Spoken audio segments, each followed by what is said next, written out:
ভারত গর্জনে আজ লণ্ডভণ্ড কিউই দুর্গ। নিউজিল্যান্ডকে মাঠের চারধারে খড়কুটোর মতো উড়িয়ে দিয়ে বিশ্বমঞ্চে রাজকীয় প্রত্যাবর্তন করল টিম ইন্ডিয়া। ইতিহাসের পাতায় এক নতুন অধ্যায়ের সূচনা হলো আজ।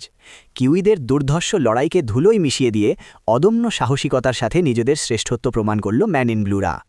গ্যালারি ভরা নীল সমুদ্র আর কোটি কোটি ভক্তের দীর্ঘ প্রতীক্ষার অবসান ঘটিয়ে ভারতের ঘরে এলো ক্রিকেটের সেই কাঙ্ক্ষিত তৃতীয় মুকুট।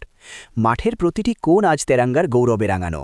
স্টেডিয়াম জুড়ে শুধুই জয়ের জয়কার। বোলারদের বিধ্বংসী স্পেল আর ব্যাটারদের খুনে মেজাজে কুপোকাত ব্ল্যাক ক্যাপসরা। বিশ্ব ক্রিকেটের মসনদে আবারও আসীন হল ভারত, এক অপরাজেয় শক্তির নাম। এই জয় শুধু ১১ জন ক্রিকেটারের নয়, এই জয় ১৪০ কোটি মানুষের লালিত স্বপ্নের বাস্তবায়ন। অভিনন্দন টিম ইন্ডিয়া, বিশ্ব ক্রিকেটের নতুন রাজা এখন ভারত।